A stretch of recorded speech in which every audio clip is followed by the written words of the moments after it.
तो last episode के and पे हमने देखा था कि डीमन एम्परर को जब इस बारे में पता चलता है तो वो सोच रही होता है कि मुझे तो लगा था कि वो लड़का जो है वो फोर्थ को मार डालेगा, लेकिन उसने फोर्थ को जान से नहीं मारा, यानी कि उसने अपना बदला लिया है। जिस तरह उसने उसके साथ किया था बिल्कुल वैसे उसे क्रिपल कर दिया है। मुझे अभी तक यहाँ पर इस लड़के की समझ नहीं आ रही कि वो क्या करने की कोशिश कर रहा है। सबसे पहले उसने इंटरनल फैसिलिटी मास्टर के साथ एक प्राइवेट मीटिंग रखी, फिर उसने बिजर्क स्क्वाड डीमन के साथ फाइट की और उसके बाद अब यहाँ पर फाइनली और फिर पीनल हॉल के मास्टर के साथ भी उसने फाइट की और 4 यंग मास्टर को क्रिपल कर दिया। यहाँ पर मेरे बाकी के जितने डिसाइपल्स उनमें से किसी ने भी इतनी अपरोड नहीं मचाई जितनी पिछले कुछ महीनों में जहाँ पर हमारे 3rd यंग मास्टर ने मचा दी है। यानी कि उसका नाम जो है वो पहले से ज्यादा गूंज रहा है, सभी लोगों को उसके बारे में बताया, वो कुछ ना कुछ यहाँ पर करता ही रहता है। लेकिन कम से कम वो जो मकसद अचीव करना चाहता था वो मकसद उसने अचीव कर लिया है। ये काफी ज्यादा इंटरेस्टिंग है। और साथ ही डीमन एम्परर सोच रहा था, मुझे लगता है कि यहाँ पर मेरी गद्दी के लिए फाइट जो है वो स्टार्ट हो चुकी है, यहाँ पर हर कोई अपने अपने तरीके से फाइट करता है। फिर साथ ही वो यहाँ पर 4th यंग मास्टर के बारे में सोचते हैं और कहते हैं कि 4th यंग मास्टर जब एक छोटा बच्चा था उस वक्त मेरे पास से लाया गया था।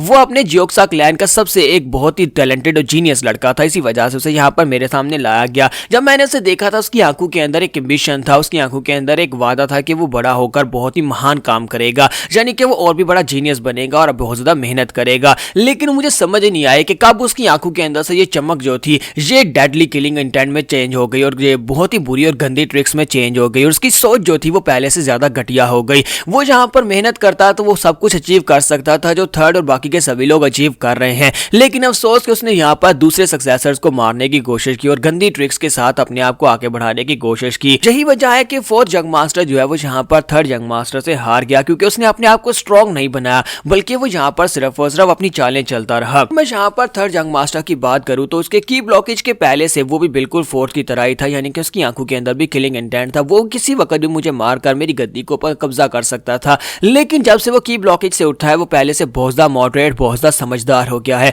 और अब वो यहाँ पर शांति के साथ काम लेता है। यहाँ पर से नेक्स्ट सीन जो होता है हाजिन का दिखाया जाता है कि अंगवा उसे बताती है कि मास्टर आपसे कोई मिलने के लिए आया। तो हाजिन कहता है कि अब कौन मिलने के लिए आ गया? तो फैसिलिटी मास्टर से मिलने के लिए आती है। तुम्हारा हाजिन कहता है कि फैसिलिटी मास्टर सो आप यहाँ पर क्या कर रही हैं, क्या आप यहाँ पर मुझसे मिलने के लिए आई हैं? और साथ ही वो सोच रहा होता है कि हम लोगों ने अपने अपनी बार्गेन के एंड्स को पूरा किया था, फिर यहाँ पर क्या करने के लिए आई होगी? तो वो कहती है कि यंग मास्टर मैं आपसे एक फेवर लेने के लिए आई हूँ, प्लीज क्या आप यहाँ पर मेरी रेजिडेंस पर यानी मेरे घर आ सकते हैं? मुझे आपको अपने साथ घर लेकर चलना है। तो हाजिन कहता है कि इस बात का क्या मतलब है कि मैं तुम्हारे घर चलूं? वो उसे कहती है कि यहाँ पर जो उस मार्शल आर्ट्स के बारे में, जो मार्शल आर्ट्स का मेथड आपने मुझे लिख कर दिया था वो मैंने अपने डिसाइपल को जाकर लिखवाया है, यानी उस पेशेंट को जिसके लिए मैंने वो लिखवाया था, और वो उसको मास्टर करने की कोशिश कर रही है और उसको मास्टर करने की वजह से उसने थोड़ा बहुत उसको सीखा है और उसके अंदर कुछ चेंजेस नजर आए हैं। तो हमारा हाजिन कहता है कि ये तो बहुत ही अच्छी बात है, क्योंकि अगर उसने यहाँ पर कुछ ही दिनों में उस मार्शल आर्ट्स को थोड़े से हिस्से को मास्टर कर लिया और उसमें चेंजेस नजर आए हैं तो इसका मतलब यह है कि वो जो भी मरीज है वो बहुत ज्यादा जीनियस है।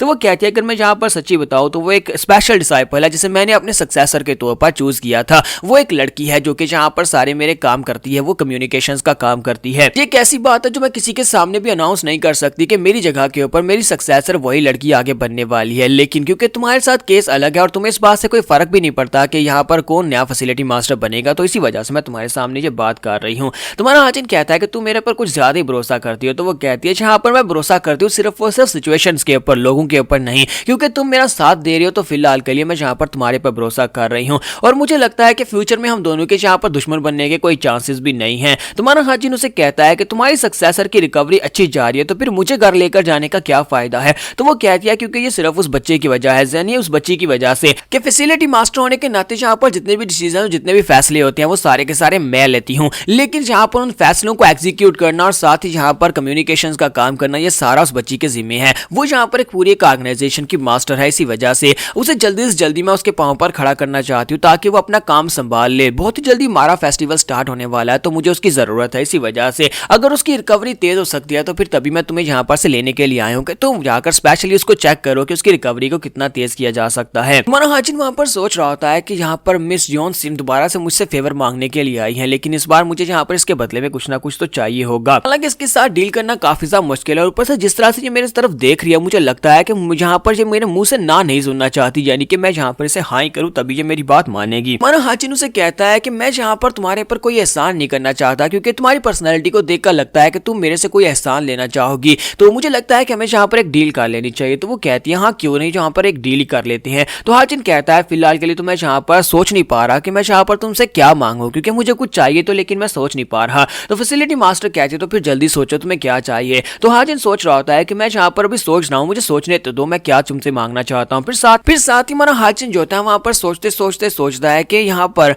अगर फैसिलिटी मास्टर जो है ये एक ऑर्गेनाइजेशन को चलाती हैं जो कि यहाँ पर बहुत सारी चीजों को बाहर से लेकर आते हैं और बहुत सारी चीजों को अंदर भी बेचते हैं, तो इसका मतलब यह है कि ये बाहर यानी दूसरे कंट्रीज में जाते होंगे और वहां पर सभी माल लेकर आते होंगे। हाजिर फैसिलिटी मास्टर से कहता है फैसिलिटी मास्टर एक बात तो बताओ, तुम यहाँ पर इस पूरी ऑर्गेनाइजेशन को मैनेज करती हो फैसिलिटी को, तो क्या तुम बाहर से भी चीजें लेकर आती हो? तो वो कहती है हाँ बहुत सारी ऐसी चीजें होती है जो स्पेशल होती हैं, उन कारवान्स के साथ हमारे लोग बाहर भी जाते हैं और बाहर से चीजें लेकर वापस भी आते हैं। तो हाजिन कहता है जो तो बहुत ही अच्छी बात है कि तुम बाहर से चीजें लेकर आती हो, तो मुझे यहाँ पर पता चल गया मुझे क्या चाहिए। और वो उसका हाथ पकड़ता है और उसे कहता है कि मेरा बस एक ही काम है, मैं यहाँ पर तुमसे वादा करता हूँ कि मैं तुम्हारे डिसाइपल को 2 हफ्तों में ठीक कर दूंगा। तो फैसिलिटी मास्टर से कहती है अच्छा क्या तुम वाकई में ये श्योर हो कि तुम 2 हफ्तों में उसे ठीक कर दो, क्योंकि 2 हफ्तों में यहाँ पर हमारा एक कैरवान बाहर जाने वाला है, बहुत ही खास कैरवान जो बहुत ही खास माल लेकर बाहर बेचने के लिए जा रहा है, वहां पर से खास आइटम वापस लेकर आएगा। तो हमारा हाजिन सोच रहा होता है कि मेरे पास मौका मिल गया, 2 हफ्ते के बाद मैं यहाँ पर से भाग जाऊंगा। और इसी के साथ ही नेक्स्ट सीन जो होता है डोंगपिल का दिखाया जाता है कि डोंगपिल अपने घर में